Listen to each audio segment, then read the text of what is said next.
very quickly we come to that would, if that ever happens, if the fast neutrons do induce enough of this fission, then you have a bomb. Then you have a really fast reactor. What was wanted was a slow reactor. And that meant you could take advantage of the fact that the probability of fission was much greater for slow neutrons. But how do you make fast neutrons slow? Well, you let them collide with light nuclei, provided those nuclei don't simply absorb the neutrons and make them disappear. Well, carbon was a candidate for that, and graphite was the most useful such element. Another was heavy water. Ordinary water wouldn't do, because ordinary water does absorb neutrons with too great a probability. So the neutrons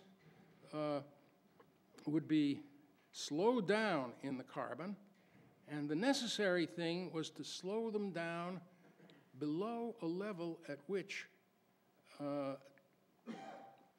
uranium has what is called an absorption resonance, a very great ability to swallow up neutrons whose energy happens just to be a couple of electron volts.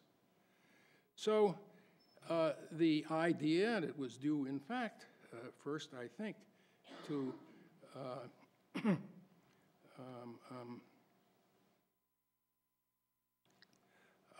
Fermi and to Szilard, the idea was to have the uranium concentrated, either in rods or in bowls, isolated from one another by the carbon, which slows down those neutrons and, in effect, entertains the neutrons, slowing them down further and further until they are below this terrible resonance for absorption.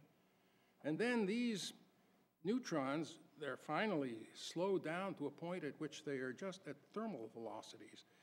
They are very easily swallowed up by the one isotope in uranium that counts, uranium-235, and they induce fission. There was a great deal of calculation involved in that. But let me give you an example of the sort of thing that General Groves accomplished. Here you see this pile of graphite blocks, roughly spherical in shape, but the whole thing was in a rectangular enclosure. And it was so marginal whether that reactor, that first one, would really work or not, that someone had the brilliant idea of letting helium diffuse into the carbon, which it really does. It penetrates the solid carbon. It gives you more scattering and more slowing down. So they thought of putting a helium balloon around the reactor. Now, that meant, because of the structure you can see, that the helium balloon had to be cubic in shape. And so General Groves was given the assignment of going to the rubber companies in Akron and giving them plans for a cube-shaped helium balloon. Needless to say, they thought he was crazy. And he did have a bit of a problem persuading them that he really wasn't, but he couldn't explain why.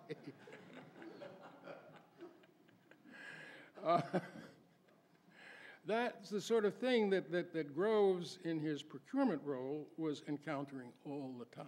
It's just one bit of an example. The project had already, by 1943, become enormous in size. This is the thermal diffusion plant in Oak Ridge, Tennessee. Those buildings were 4 stories high and half a mile long. It was not the sort of industrial effort that you could easily conceal. And of course, we were always asking ourselves the question, are the Germans doing the identical thing, or do they have another route? Well, in fact, it develops that what the Germans were able to accomplish for a variety of reasons was very much more modest and not at all comparable. The German High Command foresaw an early end to the war, and in any case, couldn't imagine that any 5 or 10-year program was going to do them any good. We were aware that if they built anything comparable to this, we could see it. But of course, all of this was under wraps, and the people at Los Alamos were not told what was known. Also, of course, planes flying over Germany were looking for radioactive residues that might come from a nuclear reactor, and none were ever found. But all of this was under wraps. The security people had wraps all their own, and the people at Los Alamos were never told this. The question was, how much should we worry? This is another plant in Hanford, Washington. This is a reactor, the so-called B reactor. There were several of them like this. Again, a major industrial effort, and which left radioactive traces aplenty. Well, we never, I think, had the slightest worry that the Japanese were engaged in any such thing. First of all, there was no precedent. There was no indication that they understood things at this level. And secondly, they would have been terribly vulnerable were it so. Well, I won't go on with the story of the bomb. You know a great deal about the Trinity test and about the subsequent uses of the bomb, which was never a very happy business for the people at Los Alamos. The only joy they found in it was the release from absolute secrecy. They were able to contact their relatives for the first time. The story was circulated immediately, and as a matter of fact, a remarkably full description of the entire project was published within days, the so-called Smythe Report, which fills a fair-sized book. The Smythe Report, let me say, did omit a number of things, and if there's time and if I can remember them, there were half a dozen secrets omitted from the Smythe Report that would have represented major obstacles to anybody who wanted to use that as a cookbook for making their own bombs. At the end of the war, a month or two later, Oppenheimer left. Norman Bradbury became the director, and there was this absurd ceremony I attended, the Army-Navy E for Excellence.